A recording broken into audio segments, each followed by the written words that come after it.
مستمرين مع بعض في عروض انخفاض الأسعار، وعايزك تتابع الفترة دي لأن الموضوع كل شوية بيزداد حلاوة، والموبايلات سعرها عمال بيتحرق أكتر وأكتر، وفي موبايلات بقت بتقدم صفقات استثنائية. لو كنت سألتني من فترة قلت لي هل ممكن نشوف الموبايلات دي بالسعر ده يوما ما، كنت أقول لك بصراحة هي مستبعدة. ولكن الفترة دي أنت بتشوف موبايلات لأول مرة بتنزل لأسعار أنت ما شفتهاش طول السنة نهائي. فقبل ما أقول لك أي حاجة انزل على طول كده صلي على النبي. ما تنساش ان زي ما في عروض حقيقيه في عروض فيك، كل اللي عليك ان انت تتابع معايا الفتره دي، لان بحاول اغطي لك كل حاجه اول باول بحيث انك تاخد العرض المناسب ليك. دلوقتي بقى خلينا نخش في تفاصيل الفيديو.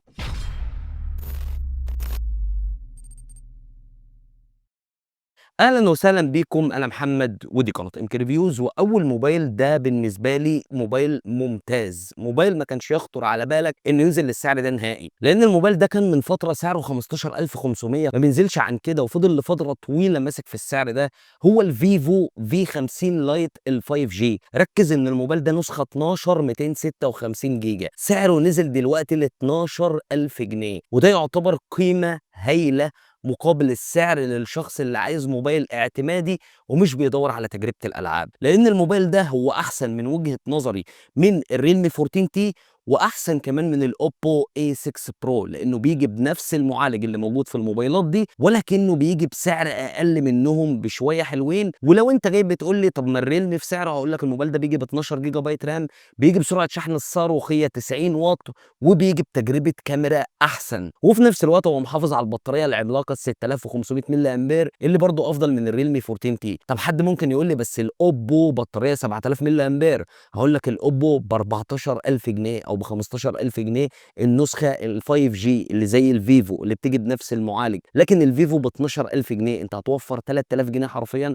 وهتاخد موبايل 5 جي من براند معروف بقوة الشبكات بشاشة أموليد محترمة 120 هرتز، وفي نفس الوقت هتاخد تجربة كاميرا كويسة وبطاريه وسرعه شحن. فالموبايل ده يعتبر قوي جدا جدا، وصفقه ما تتعوضش للي بيدور على موبايل بعيدا عن تجربه الالعاب ال 90 فريم. هنا هتلعب 60 فريم ولكن مش بقوه الموبايلات اللي موجوده هنا من الشركات التانيه. اما بالنسبه للموبايل رقم 2 وركز معايا، هو الريلمي 15. الموبايل ده انا جايب لك النسخه ال 12 256 بالهدايا. اللي مركز ومتابع معايا على طول، الموبايل ده كان سعره 20000 جنيه بالهدايا، ما بينزلش عن كده. انا جايبه لك ب 18000 جنيه. ايوه هتدفع 18000 جنيه وهتاخد الموبايل بالهدايا اللي جايه معاه، وده شيء يعتبر ممتاز. احنا ما كناش نتوقع ان ريلمي تنزل الموبايل 2000 جنيه، لان المعروف عن ريلمي انها مش بتحرق اسعارها بسرعه.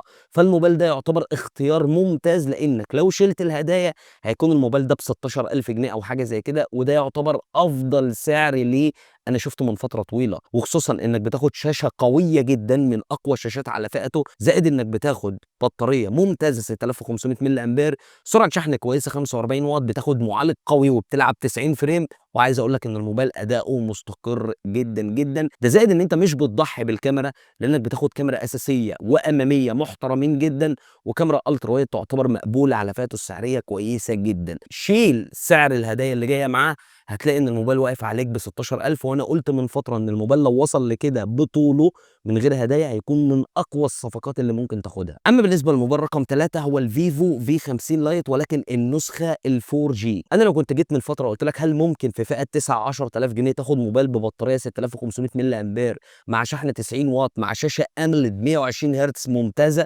بحواف قليله، ما كنتش هتصدقني، كنت هتقول لي الكلام ده لا مش حقيقي، وانا نفسي ما كنتش مقتنع. ولكن دلوقتي حاليا الفيفو في 50 لايت ال 4 جي 8128 ب 900 و8 256 ب 10000 جنيه بالظبط. وانا شايف ان ده افضل سعر للموبايلات دي من فتره طويله، لان الموبايلات دي كانت ماسكه من 11 ل 12، فكون انك بتاخد الموبايلات دي تحت ال 10000 جنيه، اقدر اقول لك بعيدا عن الالعاب مش هتلاقي افضل من الفيفو في 50 لايت ال 4 جي كموبايل اعتمادي. اعتمادي من حيث البطاريه، تقدر تعتمد عليه اكتر من يوم، لو البطاريه حتى خلصت انت تقدر تشحنها بالشاحن صاروخي 90 واط. كمان معاك شاشه قويه محترمه جدا ممتازه، تجربه كاميرا اساسيه محترمه.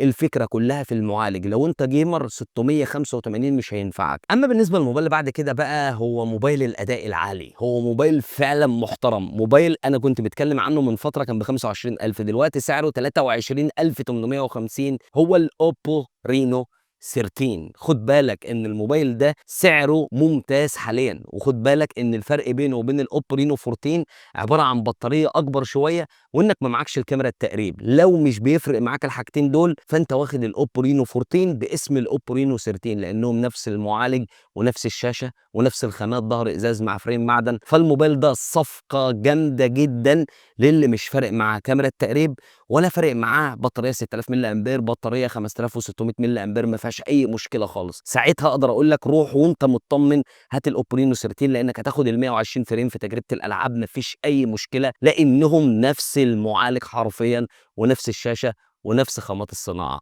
اما بالنسبه للموبايل اللي بعد كده بقى هو الريلمي 15 برو بالهدايا. ركز بقى، لان الموبايل ده كان ب 27000، دلوقتي وقت تصوير الفيديو ب 24100 بالهدايا.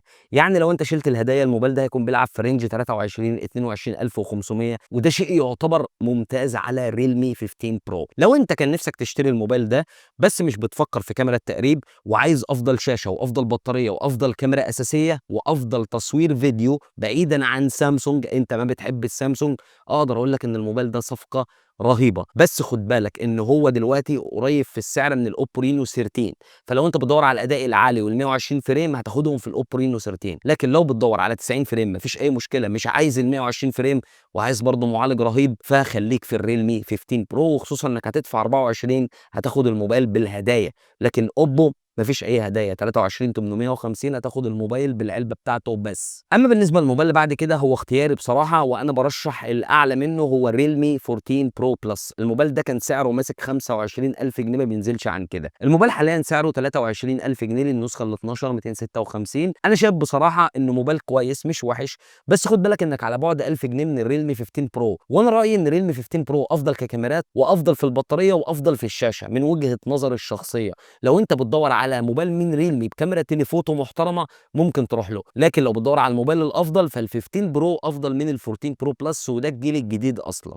اما بالنسبه للموبايل اللي بعده هو وحش فيفو في الفئه المتوسطه دلوقتي، اللي هو الحديث الفيفو في 60 ال 5 جي. الموبايل ده موبايل محترم، موبايل متوازن جدا، بطاريه ممتازه مع سرعه شحن مع شاشه قويه مع تجربه كاميرات ممتازه بالاحتفاظ بكاميرا التقريب، معاك زوايا رؤيه متعدده وتجربه الكاميرات بتاعته حلوه مع بطاريه 6500 وشحن 90 واط. الموبايل مش ناقصه حاجه حرفيا، وفيه اي سيم وفيه كل اللي انت بتدور عليه. سعر الموبايل ده دلوقتي 23512 256، كان ب 24000 وكسور، فانا شايف انه صفقه حلوه برضه. ولكن ارجع واقول لك تاني، انت لو جيمر ركز على الرينو 13، ده هيكون بالنسبه لك الاداء القوي. لكن لو انت مش جيمر وبتاع اداء هيكون قدامك ريلمي 15 برو 24 بالهدايا، والفيفو 23500 لوحده من غير هدايا.